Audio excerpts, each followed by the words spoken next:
nanti mau cari sumber terkait dengan bidang tertentu, maka kalian tinggal cari bukunya, buku apa gitu ya, semua akan ada di situ. Jadi memang banyak topik yang bisa kalian pilih, tergantung buku apa yang mau kalian pilih ya. Kemudian karena buku ini sifatnya sebuah karya yang biasanya halamannya banyak ya, jadi dia akan membahas topik itu lebih menyeluruh daripada sebuah artikel biasa gitu ya. Jadi buku ini bisa jadi sebuah titik awal yang baik bagi kalian untuk menemukan sumber yang lebih rinci ya daripada hanya dari jurnal, tesis dan sebagainya.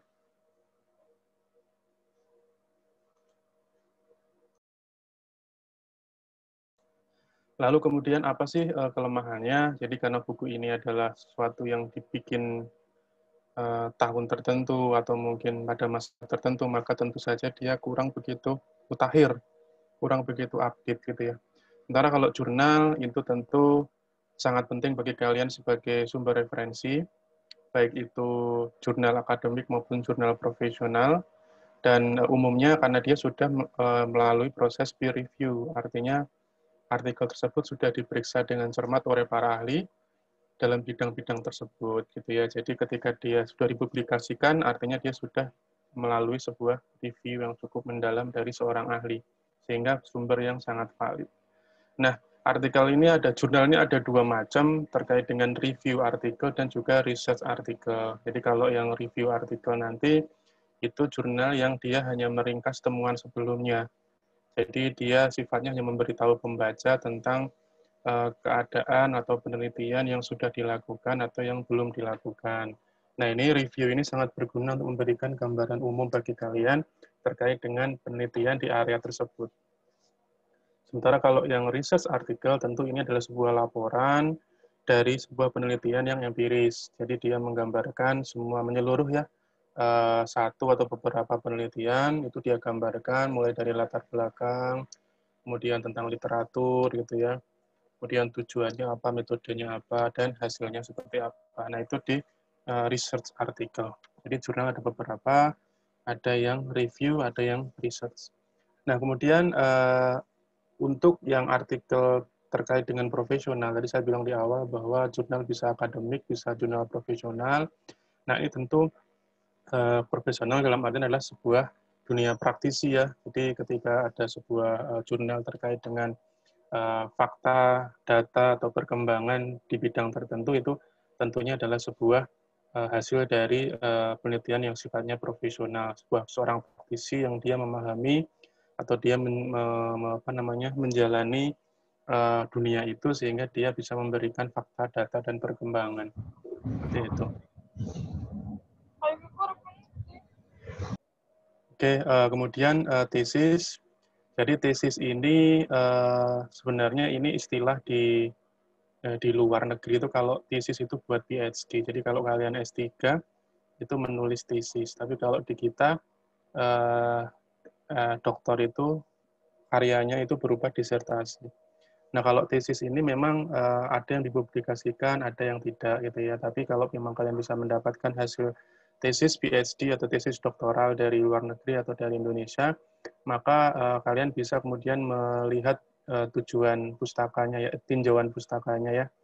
Jadi daftar pustakanya kalian bisa lihat, oh ternyata dia mencantumkan ini, sehingga itu bisa jadi inspirasi kalian untuk mencari lagi literatur-literatur yang dia pakai gitu ya. Nah, karena ini sifatnya adalah karya tulis, tugas akhir juga untuk doktor, sehingga beberapa strukturnya itu mirip dengan jurnal akademis. Jadi memang tesis juga punya rules, punya aturan yang dia jurnal.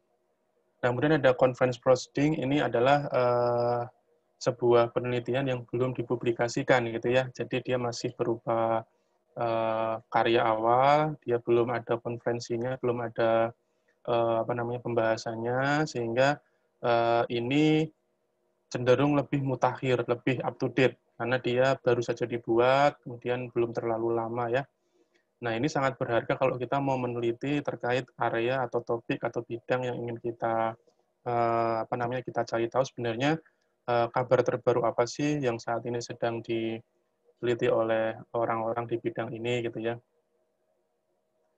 Nah, makanya kita juga harus memakai ini sebagai salah satu sumber meskipun tidak semua proceeding konferensi ini itu valid ya, karena kita harus melihat atau menilai kembali kira-kira apakah memang dia ini berkualitas atau tidak, atau berpeluang untuk terbit di dalam jurnal atau tidak gitu ya. Jadi masih berupa sesuatu yang hanya untuk kita sebagai referensi penggambaran kira-kira idenya apa sih gitu aja, tidak untuk dikutip atau tidak untuk di-citate gitu.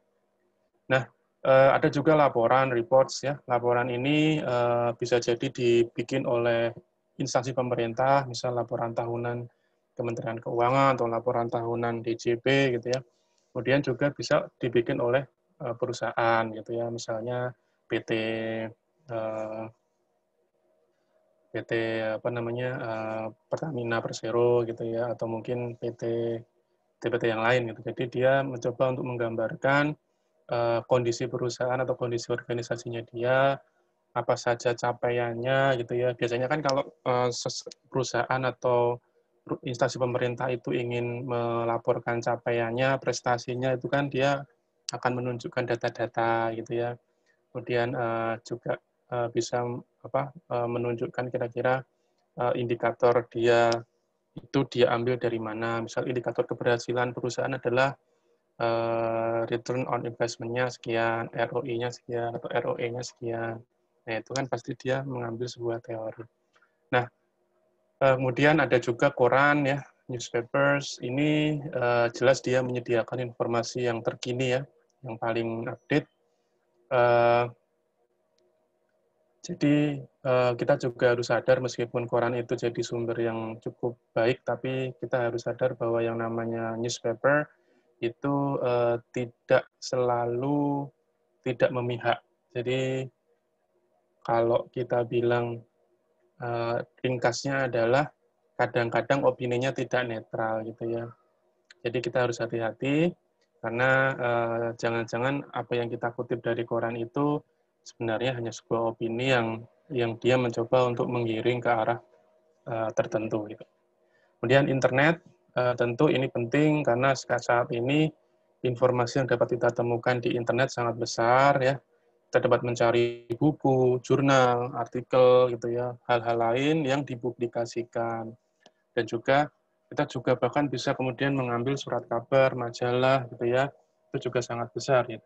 Nah, perlu kita perhatikan bahwa internet meskipun dia menjadi sumber yang bagus untuk literatur, kita harus tetap waspada bahwa internet itu adalah sesuatu yang tidak diatur dan tidak dipantau. Artinya semua orang bebas memasukkan apapun di dalamnya.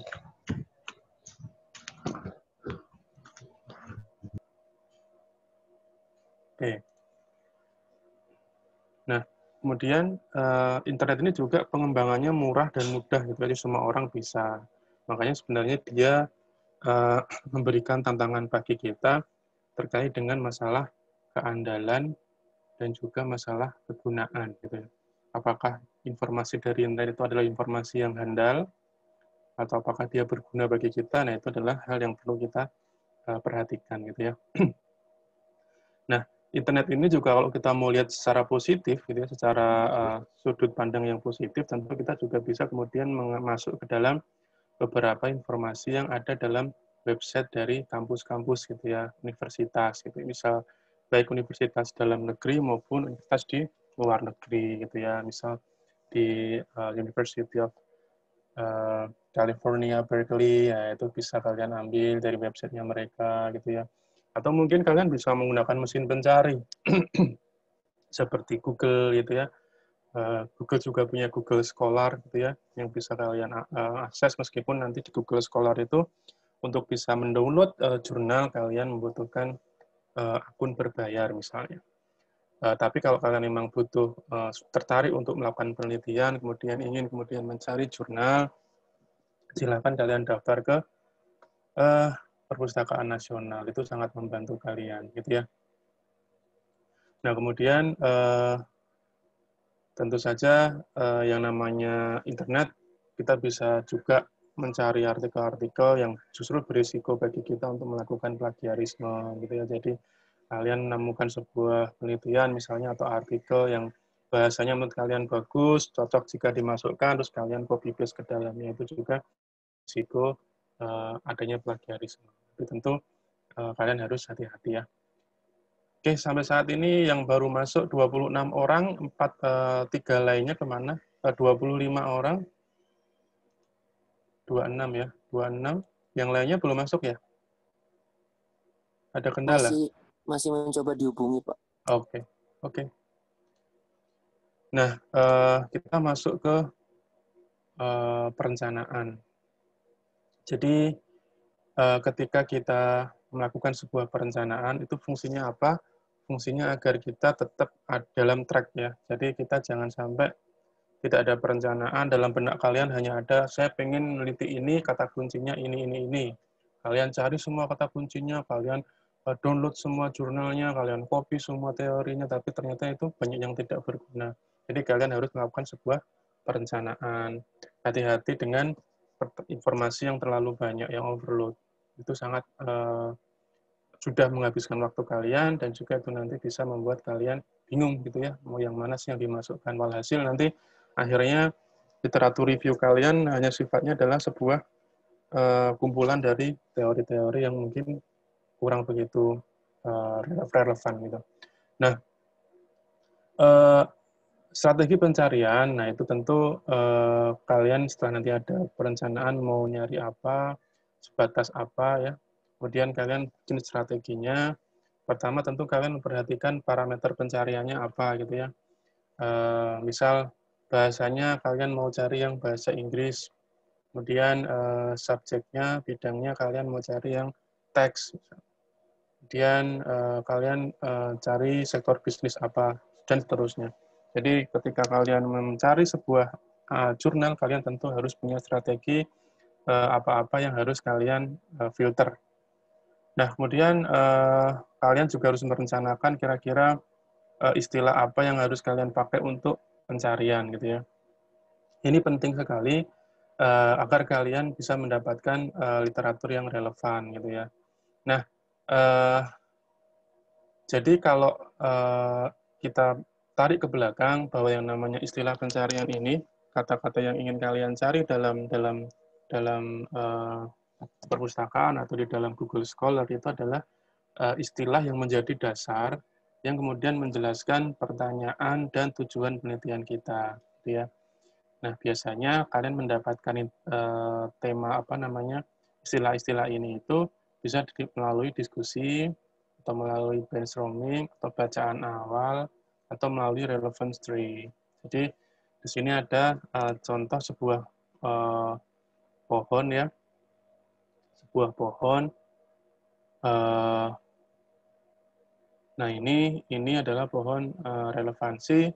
Jadi contohnya adalah ketika dia ingin kemudian masuk ke dalam sebuah tema atau topik power and knowledge management in supply chains. Jadi dia mencoba memecahnya menjadi 3, yaitu terkait dengan knowledge management, kemudian terkait dengan power, kemudian terkait dengan supply chains.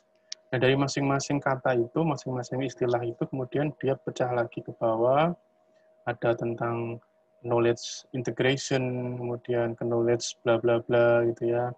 Terus power juga ada power of apa gitu, kalian kumpulkan semua sehingga kalian mendapatkan sebuah literatur yang komprehensif.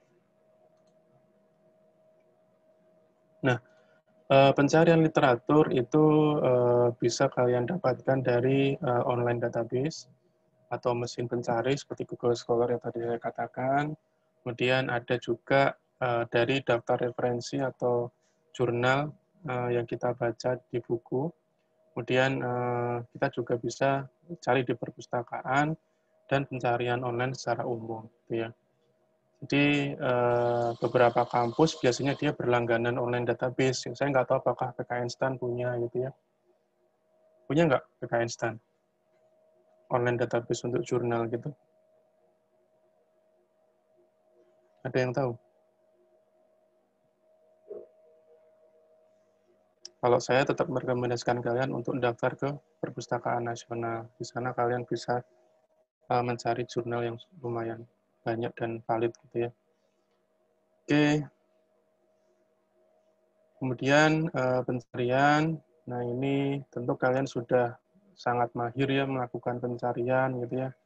Pertama tentu kalian bikin dulu daftar keyword-nya gitu. Kemudian cari di online database yang sesuai gitu ya. Jangan cari di database yang tidak sesuai, yang kurang valid. Masukkan keyword, kemudian kalian catat detail pencariannya ya.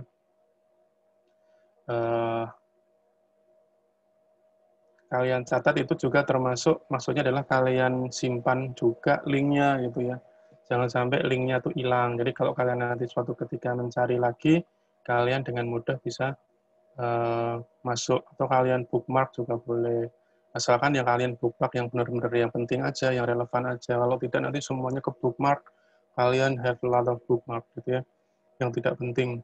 Nah kemudian tentu setelah itu kalian juga harus memperhatikan ya kira-kira referensinya apa ya, referensinya apa saja. Misal nama penulisnya siapa, tahun terbitnya kapan, judulnya apa, penerbitnya siapa, nama jurnal dan lain-lain. Ini kalau saya lebih senang langsung saya impor atau saya download ya, karena memang kalau saya pakai user di Perpusnas, Perpustakaan Nasional, itu saya bisa download gratis gitu ya. Sementara kalau saya dapatkan di Google Scholar, kadang-kadang kita harus masuk lebih dalam lagi gitu ya ke akunnya mereka sendiri, kemudian harus register dan sebagainya. Nah, kemudian kalian simpan artikel-artikel yang relevan gitu ya. Jadi kalian nanti ketika mencari atau membutuhkan literatur dari jurnal itu, kalian tinggal buka file kalian, tidak perlu lagi masuk ke dalam websitenya gitu. Nah, ini ada beberapa tips tentang pencarian di Google Scholar ya. Jadi kalian bisa coba-coba juga Google Scholar seperti apa. Ada advanced search-nya juga. Nah, di sini ada aktivitas sebenarnya, tapi karena ini sebenarnya sesuatu yang cukup mudah bagi kalian sebagai anak-anak milenial ya, tentu tidak perlu saya praktekkan sekarang. Kalian bisa coba-coba sendiri. Nah, ini bagaimana kita membaca literatur gitu ya. Jadi ada pertanyaan gitu ya, apakah kita perlu membaca semua literatur gitu ya, gitu ya. Nah, itu akan kita jawab. Tentu ketika kalian mencari sebuah jurnal, kalian perlu kemudian membuat sebuah daftar pertanyaan. Kira-kira mengapa sih saya baca ini gitu ya? Apa yang menarik gitu. Kemudian kalian harus menemukan apa sih yang coba ditemukan oleh atau dilakukan oleh penulis di jurnal ini. Nah, ini nanti akan membantu kita untuk memutuskan ya berapa berharganya jurnal itu untuk penelitian kita gitu. Kemudian kira-kira apakah yang ditulis oleh si pengarang itu nanti relevan atau tidak. Kemudian seberapa meyakinkan sih gitu ya. Apakah dia didukung oleh bukti gitu, atau dia cuma sekedar mengutarakan opini dia gitu. Nah, ini juga perlu kalian perhatikan gitu. Kemudian yang terakhir tentu kalian harus waspada atau memahami kira-kira ada nggak sih manfaatnya, apa sih manfaatnya gitu ya. Itu juga penting. Kalau kira-kira tidak ada manfaatnya atau hanya sedikit bagian kecil dari teori yang dia tanamkan di awal penelitian dia, itu tentu kalian cukup untuk bisa kemudian mengambil itu sebagai bagian dari literatur kalian. Jadi, oh ternyata pembahasan terkait dengan kasus perkara atau misal problematika A gitu, tapi dia mencoba untuk menghubungkannya ke B. Jadi yang sebenarnya B itu yang kalian butuhkan, itu bisa kalian ambil.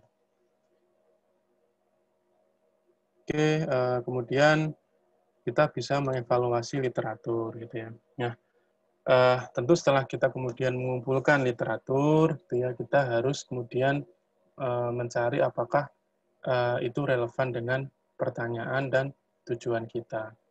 Ya, kita sebagai pencari teori ya, pencari ilmu, tentu secara logika sederhana akan mencoba sebanyak-banyaknya ngambil literatur yang paling dekat hubungannya dengan pertanyaan dan tujuan kita, tujuan penelitian kita.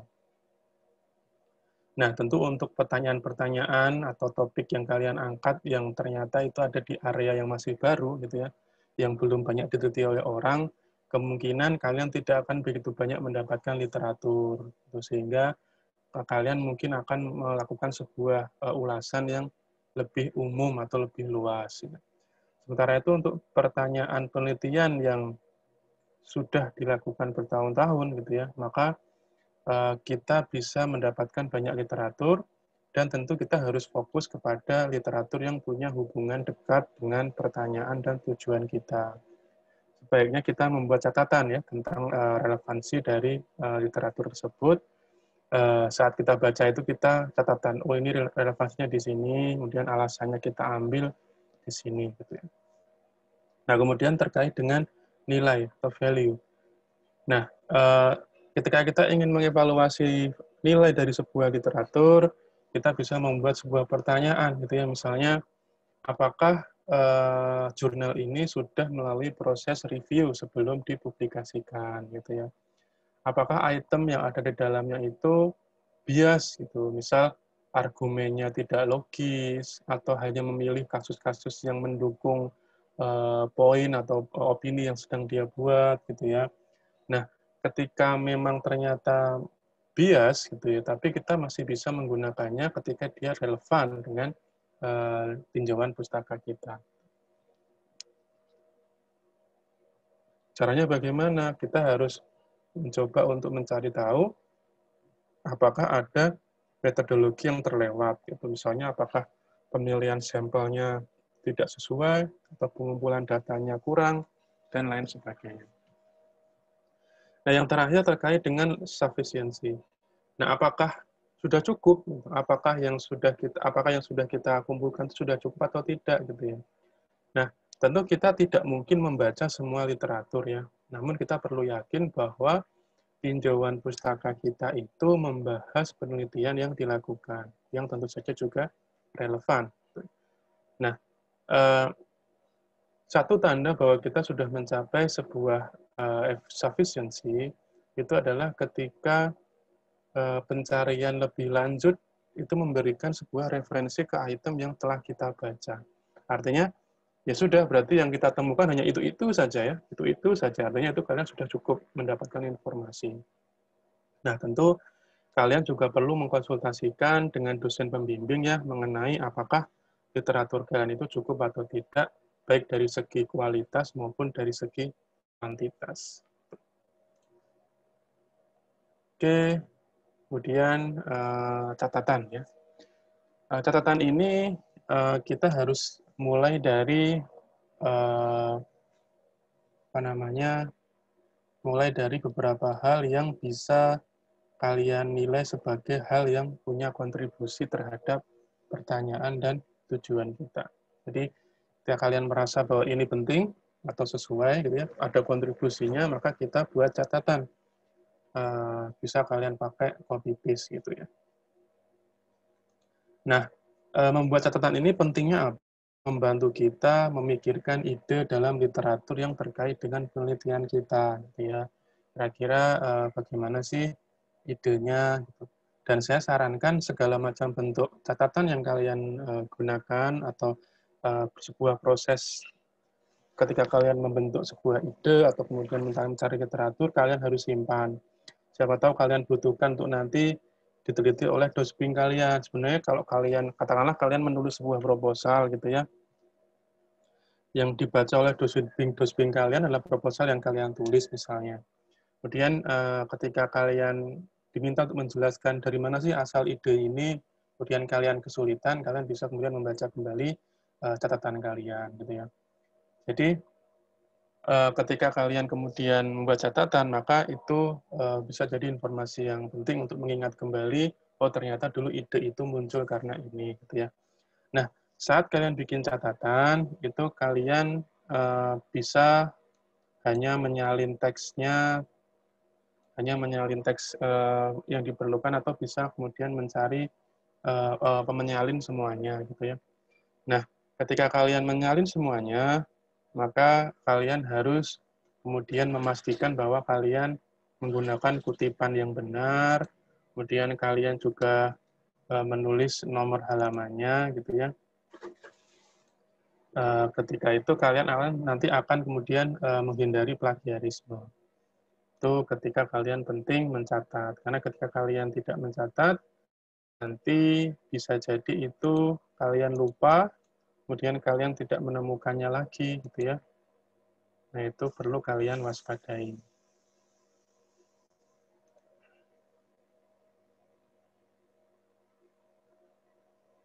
Bentar ya, saya upload dulu.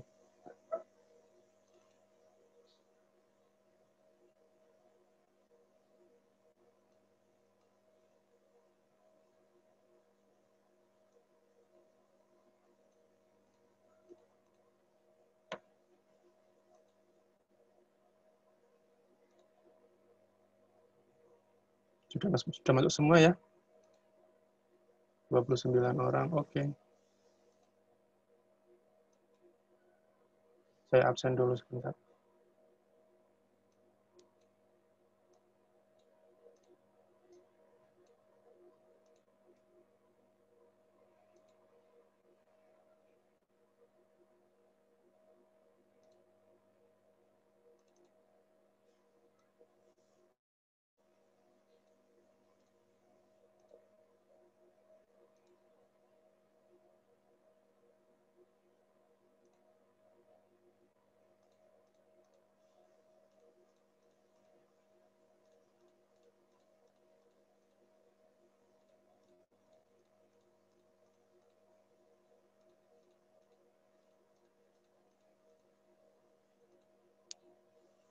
Oke, semua hadir.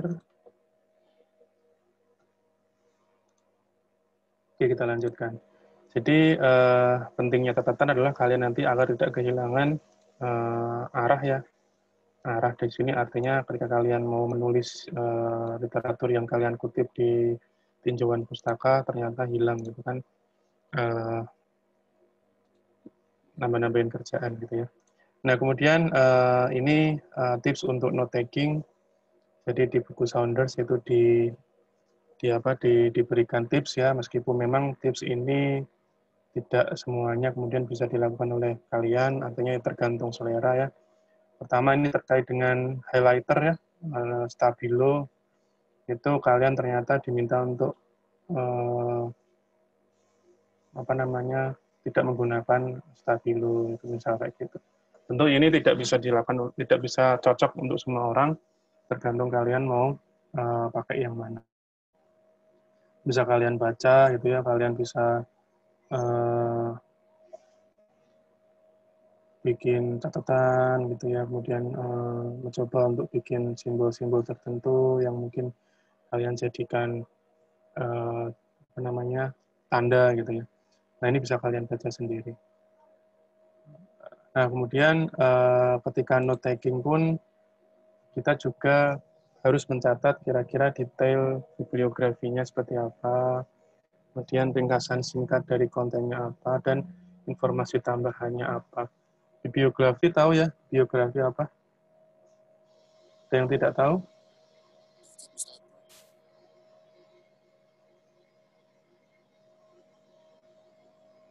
Apa? Bibliografi apa? Nggak dengar, Mas?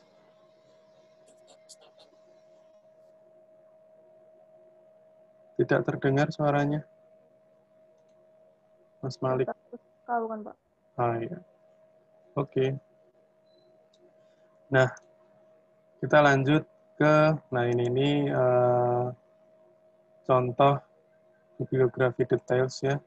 Jadi jurnal ini, kalau jurnal tentu pengarangnya siapa, kemudian tahun publikasinya itu kapan, judulnya apa. Kalau buku, nah ini. Kalau di kita ya, di Indonesia itu pakainya yang APA, The American Psychological Association ini pakainya. Jadi kalau di file ini ada 3 macam cara kita kemudian menulis informasi sumber. Ada MLA, ada APA, ada CMOS. Nah, ini listnya ini lengkap banget. Bagaimana kalian bikin citation, kemudian buku yang biasa beredar seperti apa caranya menurut ABC, kemudian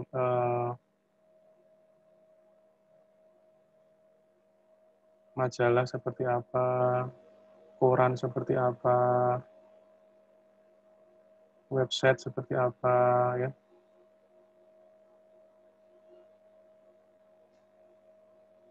Blog, email, gitu ya. Bahkan ada juga podcast, YouTube, itu cara mencupliknya seperti apa. Nah, ini ada di sini, nanti saya kirimkan di Google Classroom kalian. Yang jelas kalau kalian menanyakan bagaimana caranya, Pak, nah, di sini ada banyak. Itu ya. Nah, ketika kita menuliskan kajian literatur, itu juga diberikan tips oleh Saunders.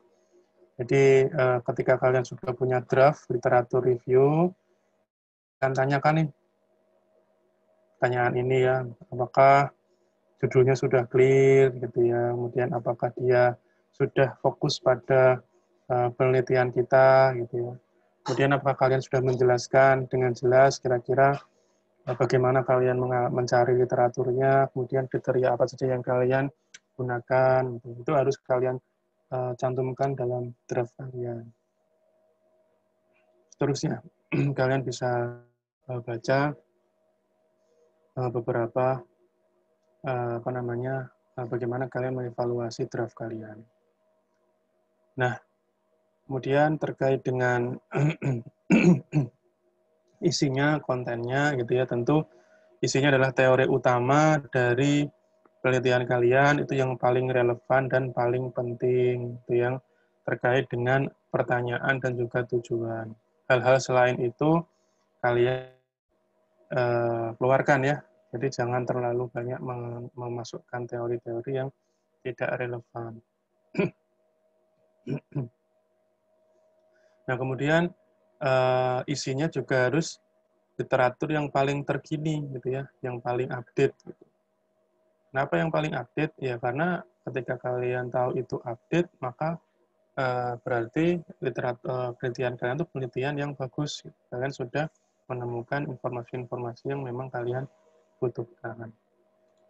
Nah, kemudian kalian juga memasukkan terkait dengan hubungan, gitu ya, hubungan antara temuan penelitian terdahulu dengan penelitian kita. Jadi yang bikin menarik adalah ketika, oh ini penting loh, karena ini berhubungan dengan penelitian yang terkait dengan pelayanan di tahun 2005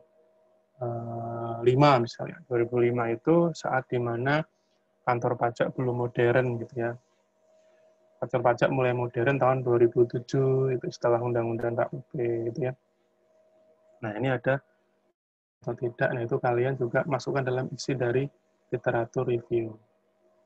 Nah, struktur dari literatur review itu sebenarnya ada beberapa ya. Ada yang dia masuk dalam satu bab, jadi bab 2 misalnya literatur review atau kajian literatur.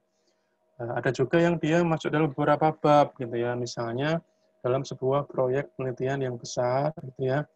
Jadi misalnya proyek yang besar itu kan kadang-kadang dipecah menjadi beberapa sub ya. Nah, dalam satu sub literatur review itu ada satu penelitian tentang literatur itu sendiri gitu. Jadi dia kayak semacam satu sub bagian dari membahas terkait dengan literatur. Nah, itu dia ada beberapa bab sehingga beberapa bab membahas terkait dengan literatur. Dan juga ada yang seluruh laporannya itu adalah sebuah literatur review gitu ya. Nah, ini contohnya adalah ketika seseorang melakukan sebuah penelitian yang induktif, yang artinya dia mencoba untuk membuktikan apakah teori ini benar itu dari data-data yang dia dapatkan di awal. Karena induktif sifatnya, maka data dulu, sifatnya spesifik dulu, kemudian dikembangkan ke arah yang lebih ke teori. Karena sifatnya adalah mengembangkan ke arah yang lebih ke teoritis ya, maka literatur review itu mulai dibahas dari awal sampai dengan akhir. Seluruhnya adalah sebuah kajian tinjauan terhadap sebuah literatur. Nah, aktivitasnya ini ada contoh sebuah contoh literatur, tinjauan literatur sebelah kiri, kemudian di sebelah kanan itu ada sebuah contoh terkait dengan daftar belanja. Nah, kalau kalian membaca tulisan di samping ini, gitu ya, meskipun agak kecil, kalian coba akan menemukan beberapa keanehan karena di dalamnya dia hanya mencoba untuk menampilkan daftar literatur yang dia dapatkan, gitu ya. Jadi dia tidak dirangkai dengan baik, tidak dibuat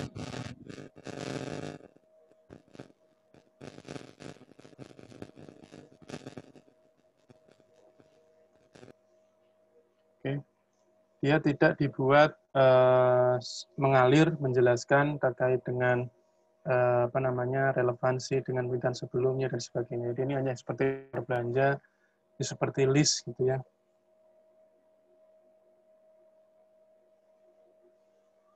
Kalian bisa baca sendiri.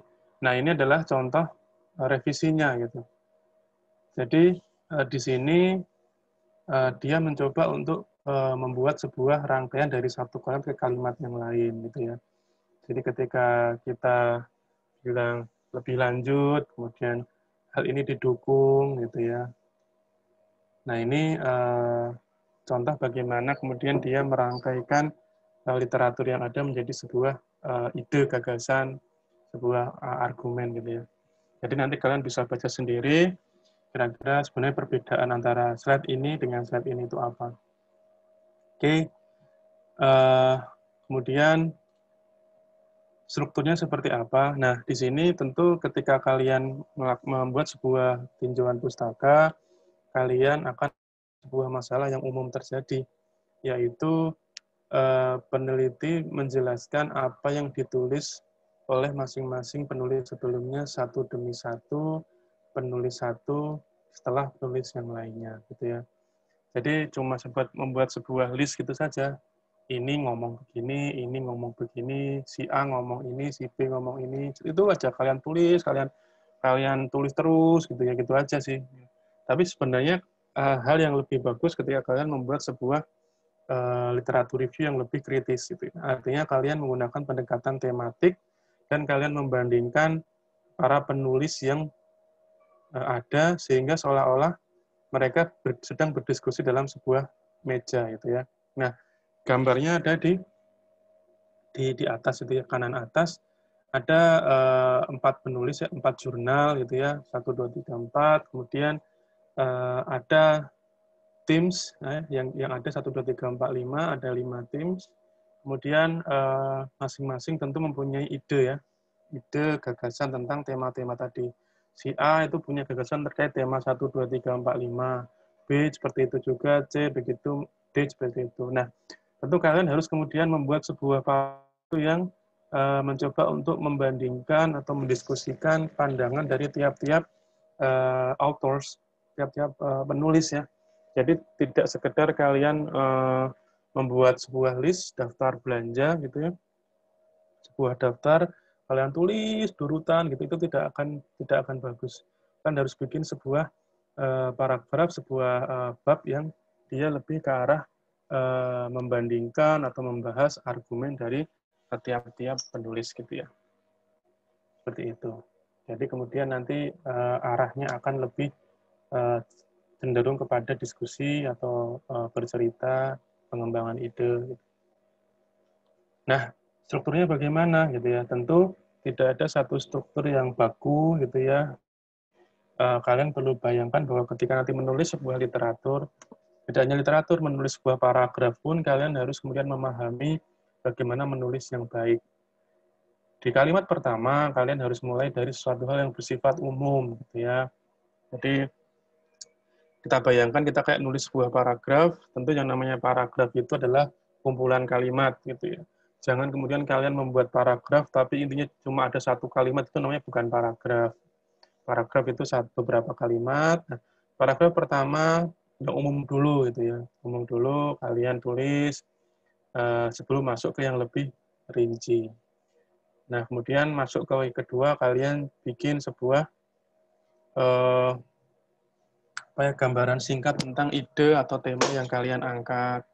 Kemudian kalian ringkas, bandingkan, bedakan penelitian dari para penulis yang kalian pilih gitu ya. Nah, itu berapa bisa kalian dapatkan di sini. Nah, tentu apapun cara yang kita pilih ya, apapun cara yang kita pilih untuk menulis sebuah tinjauan literatur, itu akan menunjukkan kepada si pembaca bahwa kita itu telah membaca, memahami, telah mengevaluasi item-item yang kita temukan, gitu ya, dan mengetahui hal-hal yang cukup detail terkait dengan literatur kunci, gitu ya, terhadap penelitian kita sendiri. Jadi kunci untuk menyusun sebuah literatur review yang kritis adalah bagaimana kita untuk menghubungkan ide-ide yang berbeda dari yang kita temukan tadi ke dalam literatur untuk membentuk sebuah argumen yang lebih komprehensif ya, yang koheren. Nah, tentu saja yang kita tulis dalam literatur review adalah hal-hal yang berhubungan dengan pertanyaan dan tujuan penelitian kita. Jadi kita harus mengarahkan pembaca itu ke dalam permasalahan yang kita bahas. Gitu. Nah, ketika kita melihat sebuah tinjauan literatur itu pada sebuah penelitian, gitu ya, sebagai suatu penelitian, maka kita harus memahami bahwa yang namanya literatur review itu biasanya pada umumnya dia masuk dalam satu bagian penelitian, katakanlah bab 2 misalnya. Nah, tapi juga bisa dia masuk dalam satu penelitian sendiri gitu. Dalam hal apa gitu ya? Dalam hal pertama, kita ingin mengeksplorasi pertanyaan yang telah dirumuskan dengan jelas. Kemudian kita melakukan hal-hal yang dapat dilakukan scoping review atau systematic literatur review. Artinya, tadi seperti induktif tadi, kita membuat scope sebuah data yang lebih fokus, lebih sifatnya lebih spesifik, kemudian kita kembangkan dalam sebuah metode induktif yang mana kita membahas sebuah literatur review yang sistematis, dibahas satu persatu sehingga menemukan sebuah teori yang mendukung dari hal spesifik yang sudah kita temukan tadi. Kemudian kita masuk dalam plagiarisme. Nah, plagiarisme ini tentu definisinya adalah bagaimana ketika kita itu ternyata mempresentasikan atau menunjukkan atau menuliskan karya atau gagasan orang lain itu seolah-olah itu milik kita sendiri gitu ya. Baik itu melalui persetujuan mereka maupun tanpa melalui persetujuan mereka. Dan kemudian kita tidak bisa menyatakan sumbernya secara tepat dan memadai, baik kalian sengaja maupun tidak gitu ya. Jadi biasanya kita menggunakan kata-kata atau mungkin argumen atau mungkin ide dari orang lain gitu ya, seolah-olah itu milik Anda gitu.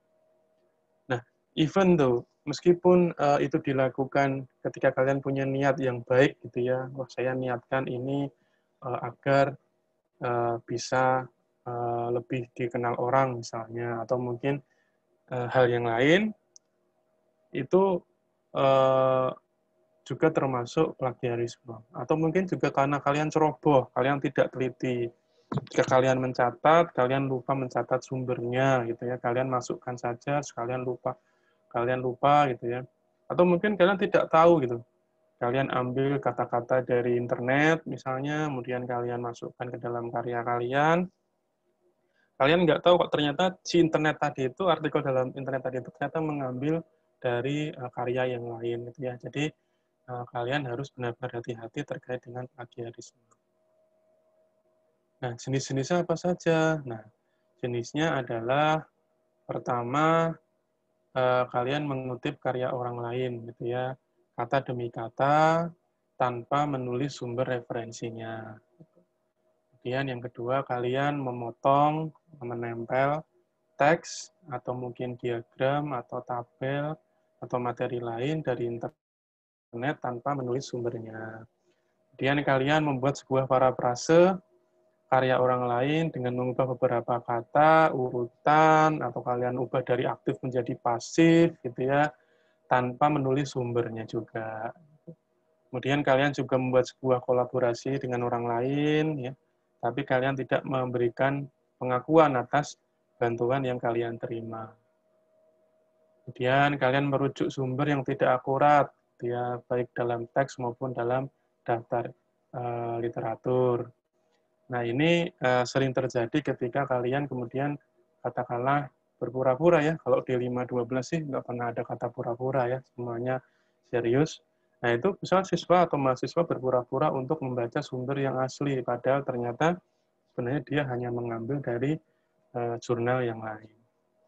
Contoh seperti yang pernah saya sampaikan, ketika saya ingin menemukan sebuah teori atau literatur yang bagus dalam jurnal yang saya ambil, jurnal si A misalnya, saya baca, wah literatur yang bagus, dia mengutip jurnalnya si B, saya tidak serta-merta ambil dari hasil parafrasenya si A, gitu ya.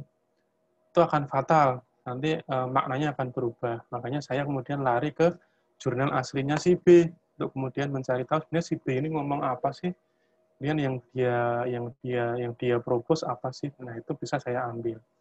Nah, itu kalau kalian tidak baca yang B, kalian langsung ambil dari si A, itu akan ada bagian yang tidak terkutip dengan akurat. Gitu ya. Kemudian yang keenam, tentu kalian ketika membuat sebuah literatur, kalian gagal untuk kemudian mengakui bahwa ada tambahan-tambahan atau bantuan dari orang atau bantuan dari pihak-pihak tertentu yang mengubah substantif dari penelitian kita. Nah, kemudian menggunakan materi yang ditulis oleh orang lain, bahkan ketika sudah dengan persetujuan, gitu ya. Kemudian auto plagiarisme. Jadi kalian mengutip kembali karya kalian, gitu ya, yang sudah kalian kumpulkan. Jadi kalau di beberapa call for papers itu ya, selalu membuat sebuah syarat bahwa artikel kalian belum pernah dipublikasikan, gitu. Nah, ini kalau kalian ngambil dari artikel kalian sudah publish, kemudian kalian masukkan dalam call for paper itu, ya tentu itu adalah sebuah plagiarisme. Ya. Nah, seperti yang pernah saya sampaikan bahwa karena plagiarisme ini biasanya ditemukan melalui sebuah aplikasi bernama Turnitin. Yang namanya aplikasi tentu dia adalah aplikasi yang diprogram untuk menemukan kesamaan. Ya. Jadi tentu kalian harus hati-hati, hati-hati terkait dengan hal-hal yang kalian kutip. Nah, pedoman pencegahan plagiarisme itu kalau di STAN itu melalui Peraturan Direktur STAN nomor Per 4 PKN 2020 tentang pedoman pencegahan plagiat pada setiap karya ilmiah di Politeknik Keuangan Negara STAN. Jadi dalam peraturan tersebut disampaikan bahwa untuk mengecek plagiarisme menggunakan aplikasi Turnitin.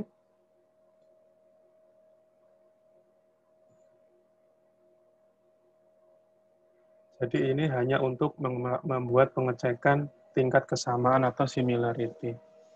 Jadi sebenarnya Turnitin itu hasilnya tidak menentukan status plagiat atau tidak, gitu ya, dan juga tidak menggantikan penilaian akademis dari dosen atau pihak-pihak lain, tetapi hanya merupakan aplikasi untuk mengecek tingkat kesamaannya saja. Gitu ya.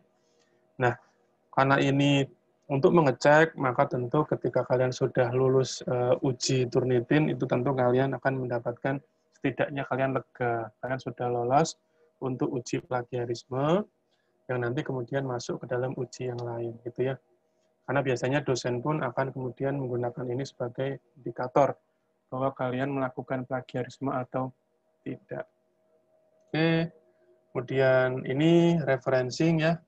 Tentu ketika kalian membuat sebuah referencing, itu kalian bisa melakukan mencari dari perbandingan cara menulisnya. Nah, kalian tadi sudah saya tunjukkan ya, ada MLA apa dan Chicago, kemudian kalian bisa ambil di link ini sih nanti kalau kalian mau, tapi sudah saya downloadkan tadi, itu bermanfaat buat kalian.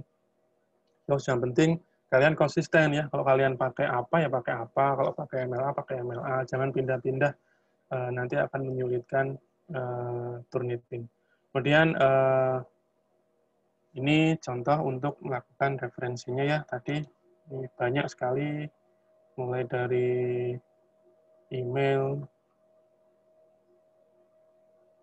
banyak sih ini. Kalian bisa nanti saya kirimkan ke itu, ke Google Classroom.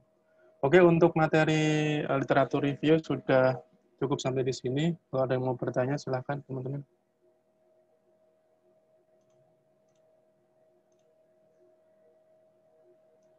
Ada pertanyaan? Silakan.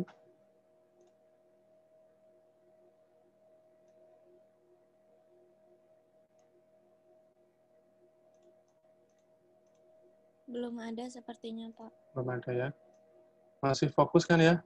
Pak udah pengen jalan-jalan? Masih, Pak. Oke. Oke, sekarang kita masuk ke pengumpulan data kualitatif.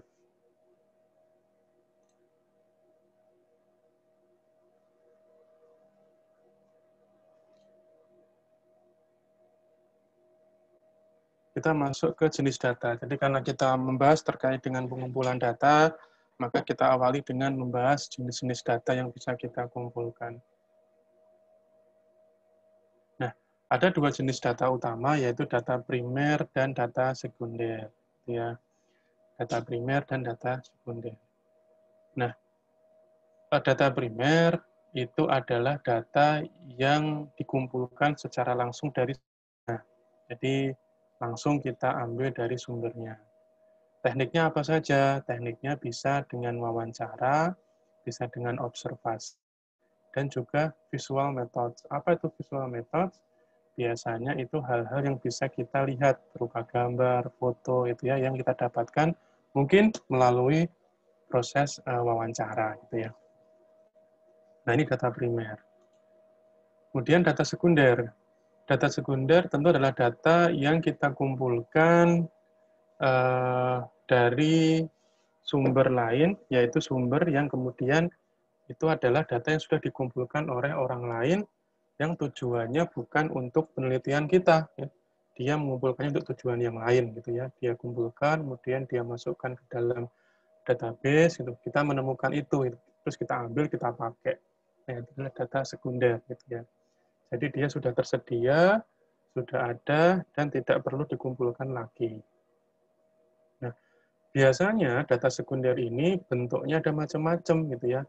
Ada yang datanya itu kuantitatif, berupa angka-angka, kemudian ada yang bentuknya kualitatif, ya, berupa opini atau berupa sebuah tinjauan atau sebuah gagasan. Kemudian ada bentuknya mentah, data yang belum melalui sebuah pengolahan, atau mungkin baru sedikit, dia sedikit diolah saja.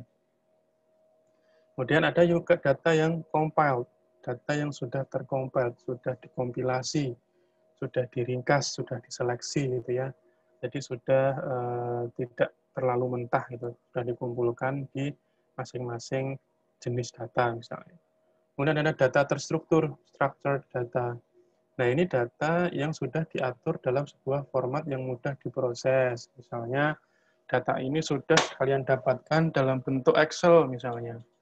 Nah, tentu ketika kalian dapat dalam bentuk Excel, itu hal yang sudah terstruktur, data yang sudah terstruktur. Karena data, perlu kalian ketahui bahwa data itu bisa kalian dapatkan dalam bentuk PDF. Jadi kalau kalian main ke websitenya Bursa Efek Indonesia, kalian mencoba untuk mencari laporan keuangan perusahaan, nah itu banyak kan bentuknya adalah PDF. Ya kalian tahulah bagaimana susahnya mentransfer dari file PDF ke Excel ya. Butuh satu-satu, misalkan mau ambil penjualan sama laba brutonya, harus copy satu-satu dari PTA, PTB, PTC gitu ya. Itu adalah data. Kalau data terstruktur tentu sudah masuk ke dalam Excel. Jadi sudah tinggal kalian olah. Gitu. Nah, ada juga yang unstructured, jadi data yang dalam bentuk yang tidak mengikuti struktur, misalnya dari bentuk teks, gitu, bentuk suara, gitu, misalnya ada rekaman, gitu, atau mungkin video, gitu, atau mungkin berupa data lainnya, gitu ya.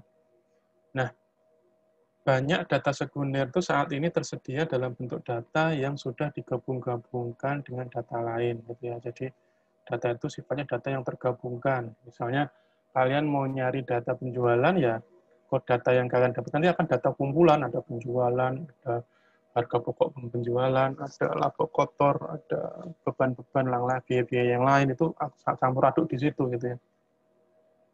Nah, makanya ada sebuah data set gitu ya, sebuah data yang multi sumber, multi resource gitu ya. Nah, data itu tadi tentu terus diperbarui gitu ya dari berbagai sumber. Nah, dan volumenya sangat besar gitu ya. Nah, biasanya orang-orang sering mengatakan itu adalah sebuah big data. Big data itu adalah sebuah kumpulan data yang sangat besar yang mungkin yang kalian butuhkan cuma beberapa data saja. Nah, ini contoh data sekunder. Data sekunder ini bisa kita dapatkan dari survei, kemudian dari dokumen, kemudian dari sumber-sumber yang lain, gitu ya, multiple source. Nah, data sekunder itu bisa berupa data kuantitatif maupun data kualitatif, gitu ya. Nah, baik bisa juga raw, bisa juga compiled, bisa structured, bisa unstructured, tergantung dari data yang kita dapatkan. Nah, ada juga data sekunder yang kita dapat dari multisumber, multiple source. Kita kumpulkan seluruhnya dari dokumen atau data sekunder berupa survei atau mungkin data gabungan dari keduanya. Nah, data yang multiple tadi, multiple source data tadi, itu merupakan kumpulan data yang berbeda dan telah digabungkan untuk membentuk sebuah kumpulan data lain yang kita akses. Ya. Nah, contohnya itu bisa berupa snapshot. Snapshot itu adalah database yang berisi data keuangan perusahaan publik atau swasta di tanggal tertentu. Gitu ya.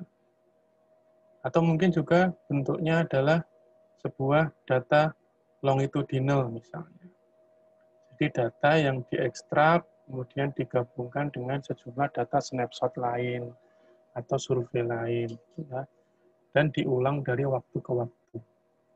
Nah, kalau continually up to date, continually updated, itu adalah ketika kalian melihatnya dari dataset dalam jejak digital, gitu, misal penggunaan internet, catatan kejahatan, kemudian ada transaksi elektronik. Jadi ini adalah beberapa bentuk data sekunder yang bisa kita dapatkan ya. Kalau namanya survei, tentu kalian bisa dapat dari laporan-laporan situs pemerintah, misal dari Pusat Statistik, BPS. Kalian dapat tuh data terkait dengan sensus. Kemudian regular survei, kalian juga bisa dapat dari BPS. Kemudian ad hoc, tentu ini tergantung, misal kayak kemarin BPS melakukan sensus ekonomi misalnya. Nah, itu adalah hal-hal yang sifatnya ad hoc. Kalau dokumen ya tentu kalian bisa dapat dari teks, audio, dan video ya. Nah, pengumpulan data kualitatif gitu ya. Tentu data tekniknya ada beberapa. Yang pertama dengan wawancara, kemudian yang kedua observasi, dan yang ketiga dokumentasi. Nah, untuk yang wawancara ya, itu juga bisa kemudian kalian mengumpulkan data visual, baik berupa gambar maupun foto.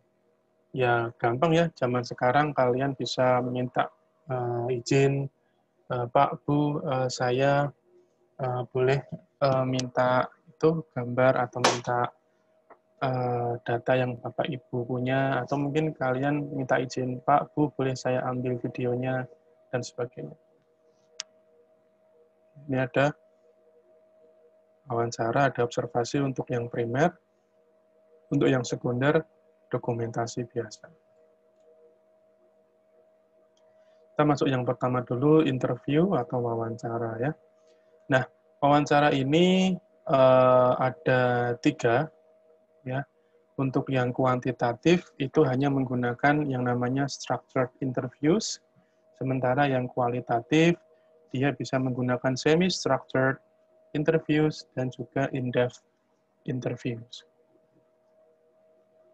Nah, untuk yang structured interviews, atau kita bisa bilang standardized interviews, interview yang terstandarisasi, itu biasanya wawancara strukturnya itu dilakukan dengan menggunakan kuesioner. Kuesioner ini sudah distandarisasi karena didasarkan pada sebuah rangkaian pertanyaan yang identik yang sudah ditentukan sebelumnya. Jadi setiap responden nanti akan mendapatkan pertanyaan yang sama, yang kemudian mereka akan menjawab masing-masing pertanyaan itu dari kuesioner. Nah, tanggapan responden tadi itu dicatat dalam bentuk kode atau skor yang telah ditentukan sebelumnya. Misal, kalau dia jawab iya berarti 1, tidak berarti 0. Ya. Kalau dia menjawabnya sangat yakin, kalian kasih nilai 5. Kalau sangat yakin, kalian kasih nilai 1 misalnya.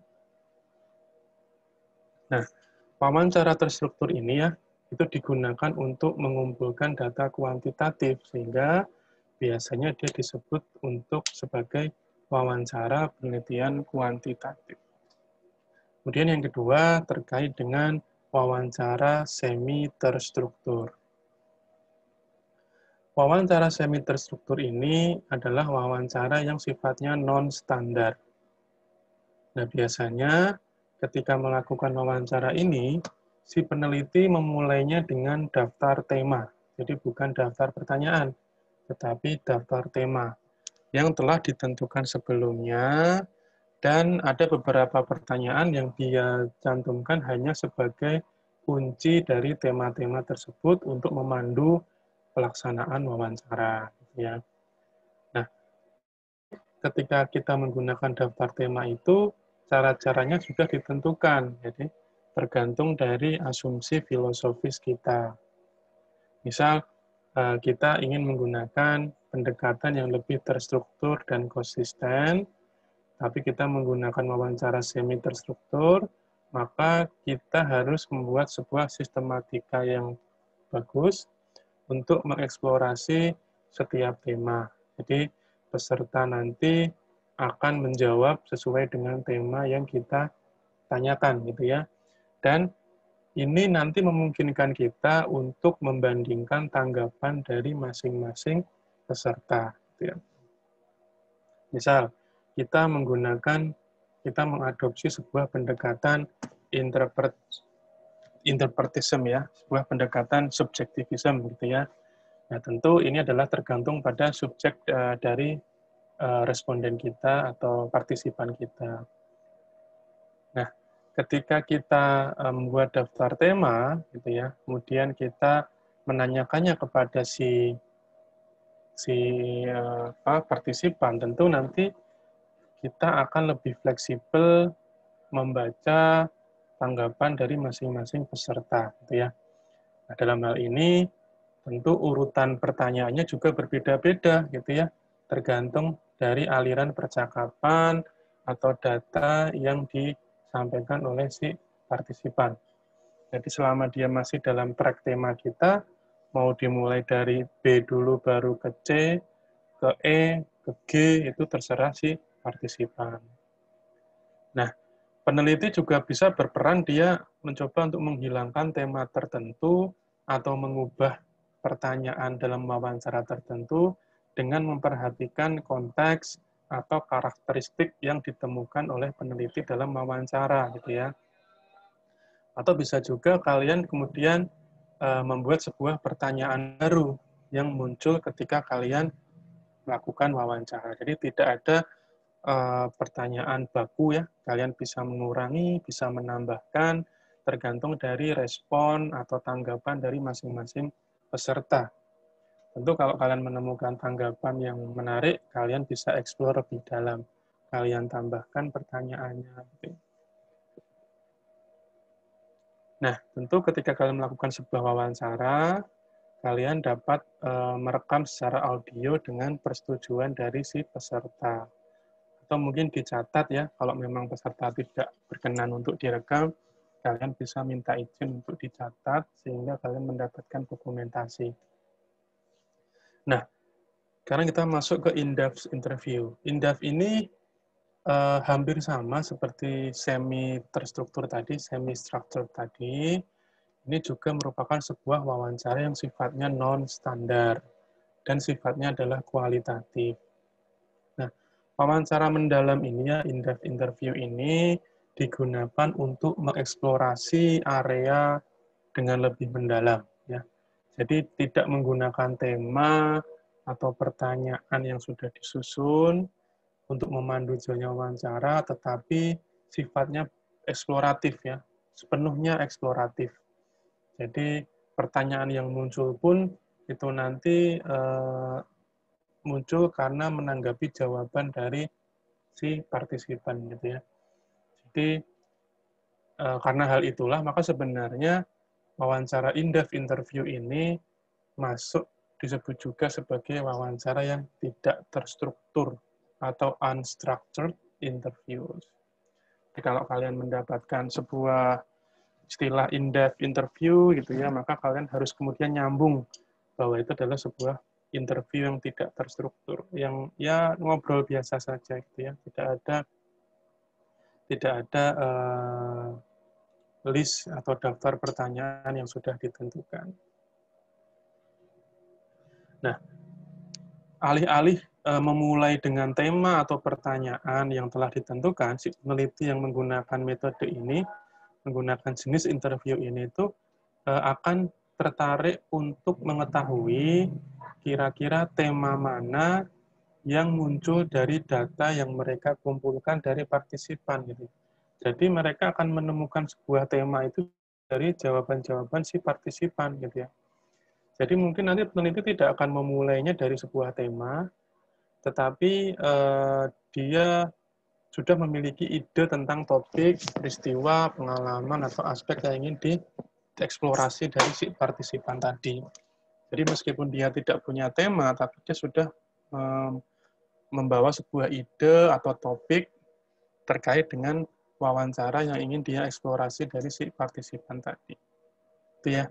Jadi meskipun dia sifatnya ngawur, tidak ada strukturnya, tapi sebenarnya dia sudah mengambil ide tertentu atau topik tertentu. Nah, jenis-jenis interview berdasarkan jumlah partisipan itu ada one-to-one interviews, jadi wawancara dilakukan antara peneliti, satu peneliti dengan satu partisipan, bisa dilakukan langsung, face-to-face, tatap muka, atau melakukan melalui telepon, atau melalui internet. Ya. Nah, jadi one-to-one interview ini bisa dengan face-to-face, bisa dengan telepon. Kemudian ada one-to-many. One-to-many ini adalah satu peneliti itu berhadapan dengan sejumlah kecil partisipan. Itu untuk mengeksplorasi aspek penelitian melalui diskusi kelompok. Jadi diskusi kelompok ini nanti akan menjadi sumber informasi bagi si peneliti gitu ya. Tentu saja ini difasilitasi oleh peneliti tadi. Nah, kemudian ada two-to-many. Jadi dua orang peneliti ini mewawancarai sekelompok partisipan gitu ya. Satu mewawancara itu memimpin diskusi, yang satu lagi mencatat ya. Jadi ini bisa dilakukan secara langsung, tatap muka, atau melalui internet. Nanti kita sudah mulai terbiasa karena pandemi ini, kita sudah mulai terbiasa dengan beberapa aplikasi atau alat untuk bisa berdiskusi, maka bisa melalui internet. Nah, kalau face-to-face ini sebenarnya dilakukan dengan menemui secara langsung partisipan ya. Keuntungannya apa? Keuntungannya face to face. Tentu keuntungannya adalah peneliti dapat menemui partisipannya dan mendapatkan kesempatan untuk membangun hubungan. Jadi untuk membuat sebuah relasi, kalau lebih ketemu kan lebih dekat ya, lebih bisa mengeksplorasi lagi gitu ya. Jadi itu juga nanti akan kemudian menghilangkan kekhawatiran yang mungkin dimiliki si partisipan gitu ya, karena dia bisa melihat orangnya langsung, mengetahui bentuknya, oh orangnya kayak gini toh gitu ya. Jadi dia lebih aman, lebih tidak khawatir terhadap wawancara ini. Nah, face to face ini juga bisa mendorong diskusi yang lebih terbuka gitu ya, mengarah ke data yang kaya dan bebas dari bias. Jadi lebih bisa kemudian mengeksplorasi, mengecek pemahaman partisipan terhadap topik yang sedang dibicarakan gitu. Jadi lebih bisa fleksibel gitu ya. Namanya juga ketemu ya, saya yakin juga kalian ketika bertemu dengan teman-teman satu kelas itu kalian akan lebih cenderung lebih berbahagia ya, lebih bisa kemudian saling bercerita. Sementara kalau dari telepon atau dari internet banyak kendala yang dihadapi. Nah, seperti ketika kita mungkin ketika wawancara melalui telepon atau internet, mungkin ada beberapa orang yang merasa lebih nyaman, tapi ada beberapa orang yang lebih merasa tidak nyaman gitu ya. Nah, kendalanya mungkin bisa jadi kalau melalui internet itu datanya tidak bisa didapatkan secara lebih eksploratif. Jadi karena kita terbatas pada pada ruang gitu ya, pada situasi. Nah itu karena tidak nyaman misalnya, maka si partisipan tidak bisa lebih memberikan informasi yang cukup gitu ya.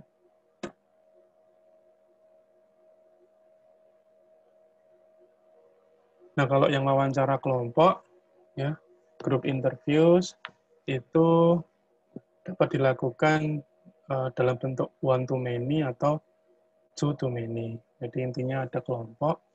Jadi ini akan lebih menguntungkan ya dalam situasi tertentu akan lebih menguntungkan karena kita bisa mewawancarai mereka dalam satu saat yang bersamaan. Kenapa menguntungkan ketika kita melakukannya dalam waktu yang bersamaan? Maka kita bisa kemudian mengcapture respon apa yang diberikan oleh satu responden terhadap responden yang lain. Misalnya dia mendukung atau membantah, perbedaan pendapat atau persamaan pendapat itu bisa kita capture di wawancara yang sifatnya group interview. Nah, ada dua jenis wawancara di group interview ini. Yang pertama adalah group interview biasa, ada juga yang focus group. Nah, dua istilah ini biasanya dianggap sama, tapi sebenarnya memiliki tujuan yang berbeda. Kalau yang group interview, itu tujuannya adalah untuk mengetahui pendapat dari anggota-anggota grup, ya, dari anggota grup itu pendapatnya seperti apa, ini bimbingan atau pimpinan dipimpin oleh kita sebagai seorang peneliti.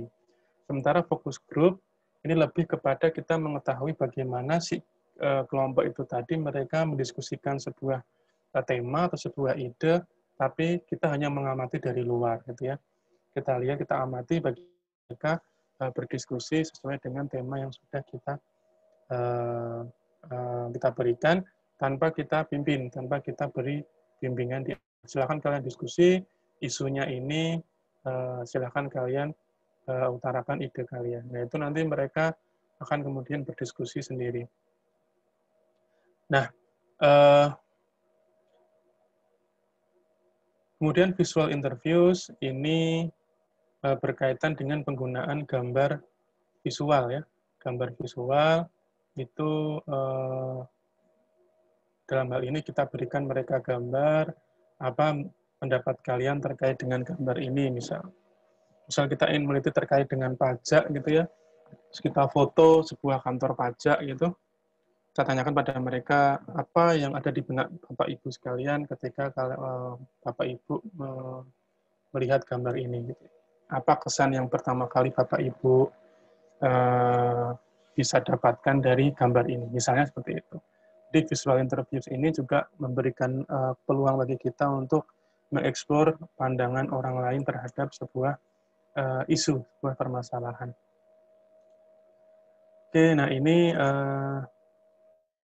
sebuah rangkuman terkait dengan jenis interview ya. Ada yang terstandar dan tidak terstandar. Yang tidak terstandar itu ada one-to-one, one-to-many, two-to-many. Ini menurut Saunders. Ini sudah kita bahas tadi dalam slide yang sebelumnya. Nah, kemudian kita masuk ke jenis interview dan jenis riset. Nah, ini tentu kalian kemarin sudah belajar tujuan penelitian ada 4 ya. Ada exploratory, deskriptif, explanatory, dan evaluatif. Nah, tujuan penelitian ini sebenarnya lebih bagus pakai yang mana gitu ya. Misal yang exploratory gitu ya. Exploratory ini wawancara yang mendalam ya, yang in-depth tadi, yang unstructured tadi, dan yang tidak terstruktur itu bisa lebih membantu untuk mengetahui apa yang terjadi dan untuk memahami konteks penelitiannya ya. Jadi karena ini sifatnya eksplorasi, maka in-depth tadi itu ya, yang in-depth, yang unstructured tadi itu lebih membantu karena pertanyaan kita adalah pertanyaan yang sesuai dengan respon si partisipan gitu ya. Nah, kemudian juga jenis wawancara ini tentu karena sifatnya eksplorasi, maka juga bisa memberikan sebuah konteks tentang latar belakang penelitian.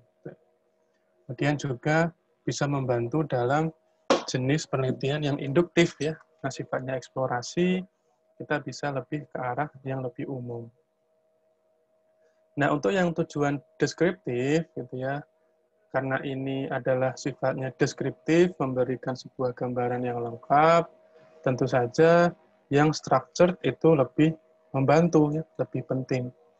Karena kita akan memakainya untuk menguji sebuah teori, kemudian membuat sebuah hipotesis, gitu ya. Maka kemudian deskriptif ini lebih bagus jika menggunakan structure, karena nanti kita bisa ubah hasil wawancara itu ke dalam numerik, dalam angka-angka, kemudian kita gunakan sebagai data penelitian deduktif, diuji hipotesisnya, diuji teorinya.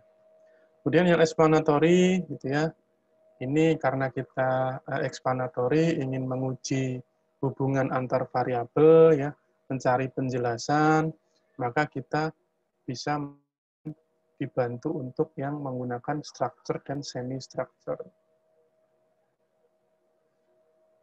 Nah, ini tentu kenapa structure? Karena explanatory mencari hubungan antar variabel tentu lebih ke arah structure. Kenapa semi-structure juga penting? More frequent karena memang dengan menggunakan semi-structured, maka datanya tidak hanya data-data sifatnya numerik saja, tetapi kita juga bisa mendapatkan data-data sifatnya narasi untuk melengkapi penjelasan dari hubungan antara variabel tadi. Nah, yang terakhir evaluatif ya. Karena sifatnya evaluatif, sehingga informasi apapun yang kita dapatkan itu penting. Jadi mau menggunakan semi-structured, mau menggunakan structured maupun unstructured, itu semuanya bisa dilakukan, asalkan kita kemudian bisa memahami kriteria mana yang lebih efektif ya.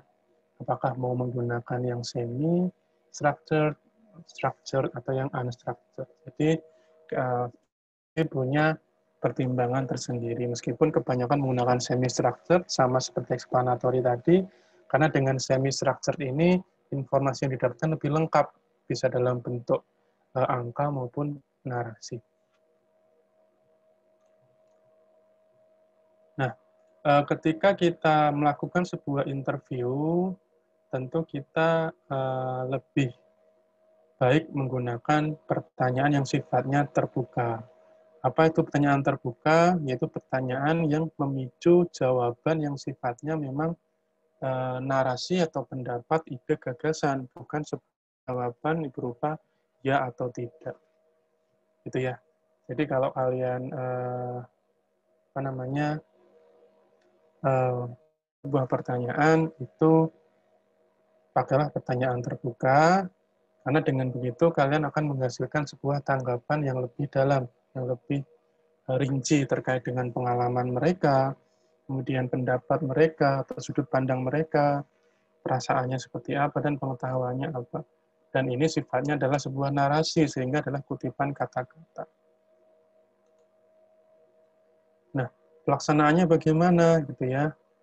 Nah, ini tentu pertama kalian susun dulu temanya dan pedomannya. Jadi ada interview guide namanya, kalian bikin tema, kalian bikin pedoman. Kemudian kalian bikin sebuah urutan pertanyaan, gitu ya. Sebuah pertanyaan, kira-kira apa saja. Nah, juga bikinlah itu sefleksibel mungkin. Jadi tergantung responnya. Kita kan tidak bisa ya mengatur respon partisipan ya. Pasti dia punya respon sendiri. Itu kita harus antisipasi. Jangan sampai pertanyaan kita selesai di satu respon saja gitu ya. Nah, ajukan pertanyaan terbuka ya atau tidak, hindari pertanyaan yang mengarahkan dan satu ide satu pertanyaan. Nah, ini pelaksanaannya. Ini contohnya, jadi ketika kita lihat ada tema dan pedoman, di atas ini adalah temanya, ya. Kemudian interviewnya kita bikin sebuah guidance. Nah, itu kita ekstrak nih. Misalnya ini ada the nature of support employees feel they are receiving. Nah, ini pertanyaannya apa? Oh, seperti ini. Do you consider you have enough support from the IT helpdesk? Nah, ini adalah contoh pengembangan dari yang tadinya tema ke pertanyaan. Kemudian ini juga ada the extent of which the IT helpdesk is meeting employees' needs. Nah, ini pertanyaan adalah to what extent does the IT helpdesk meet your needs? Nah, ini contoh mengembangkan dari tema ke pertanyaan. Nah, ini untuk yang wawancara, tentu kalian harus buka wawancaranya dengan kata-kata yang sopan ya. Terima kasih sudah mau setuju untuk lakukan wawancara gitu ya. Kalian jelaskan tuh tujuan risetnya apa gitu ya. Kemudian kalian jamin kerahasiaannya dan sebagainya. Nah, ini ada contoh re-interview.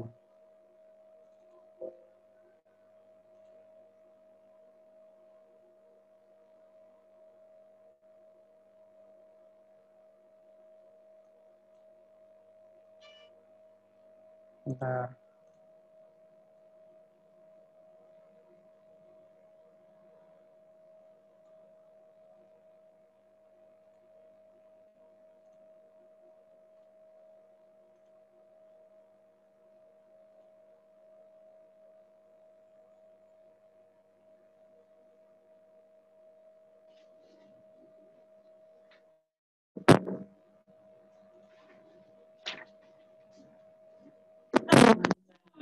Come in.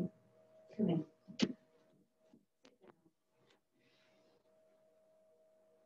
Thanks for coming to talk to me today. How long have you been driving, Amanda? 13 years. Right. And what's driving like for you? Usually I enjoy it, sometimes it's stressful. Right. Okay. And what was it like learning to drive? And how long did it take you? Learning to drive was nerve-wracking.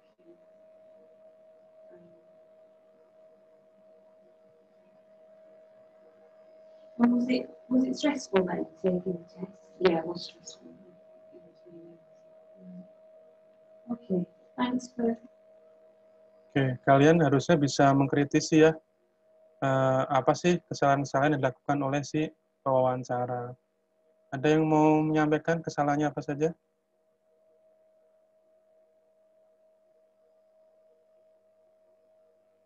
Kita ulang ya.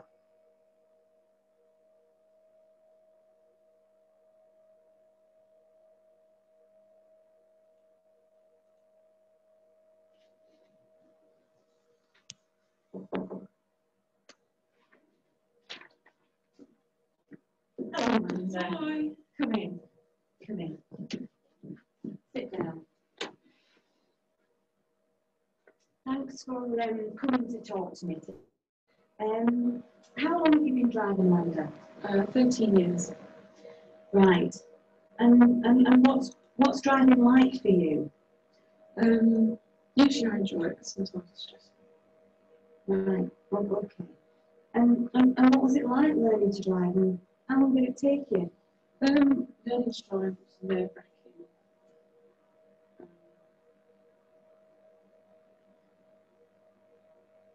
And was it stressful then taking the test? Yeah, it was stressful. It was really nervous. Okay. Thanks for talking to me.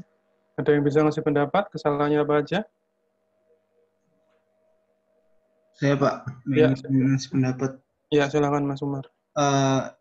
Cuman di saya suaranya nggak begitu jelas sih Pak. Cuman yang saya tangkap itu pertanyaan yang dikasih itu bukan pertanyaan yang terbuka. Jadi, Jadi apakah ya tadi? Apakah itu stressful? Nah, terus itu jadi jawabannya cuma iya atau enggak gitu. Yang saya tangkap sih kayak gitu. Oke, ada lagi yang lain?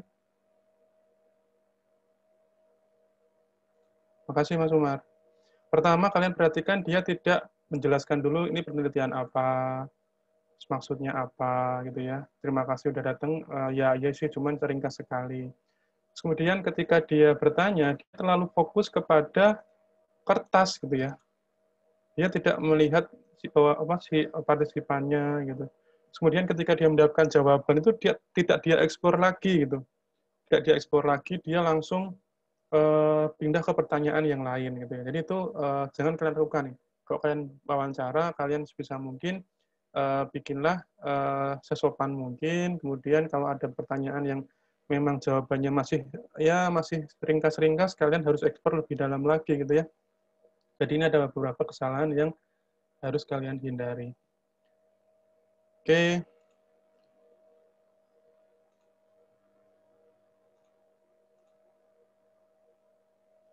Jadi yang penting dalam membuat sebuah wawancara, melakukan wawancara itu, pertama kalian harus knowledgeable ya, familiar dengan apa yang ingin kalian wawancarakan gitu ya. Yang topik yang kalian mau angkat itu kan harus familiar. Jangan kalian tidak familiar tapi kalian bikin sebuah wawancara.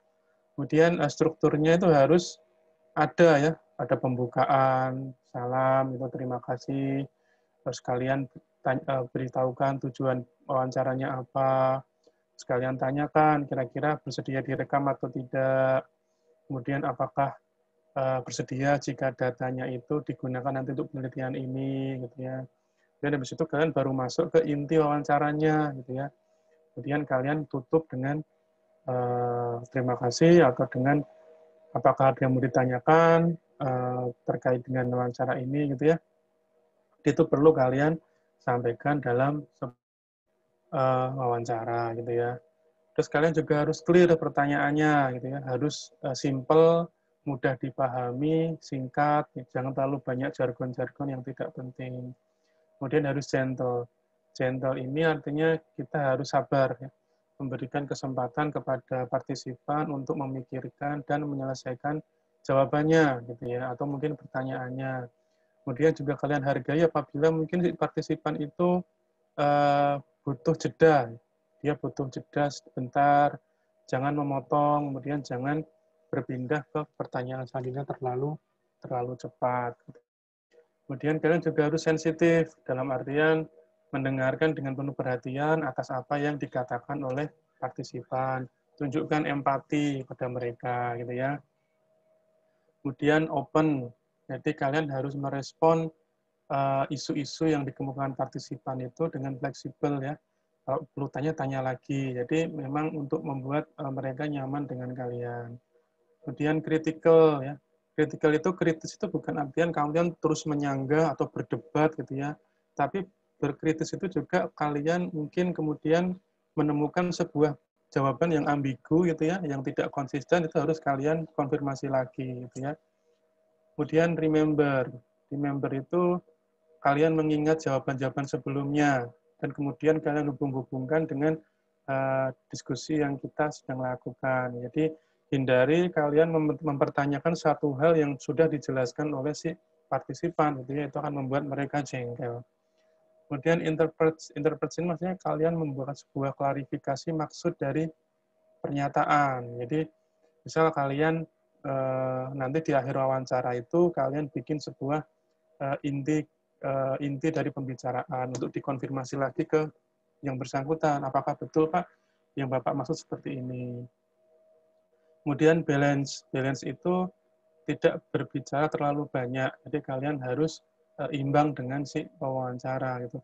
Masa kalian mau cari data dari responden tapi kalian sendiri yang ngomongnya banyak banget kan itu kurang begitu bagus ya.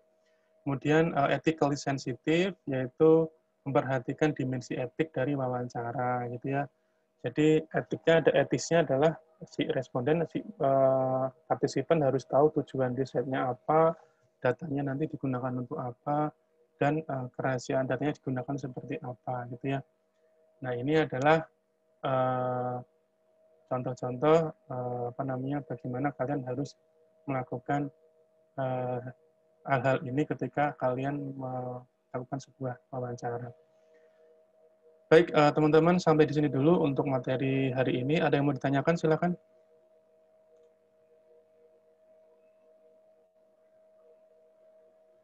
Ada yang mau tanya? Kalau tidak ada, mungkin kita cukupkan sampai di sini ya, teman-teman.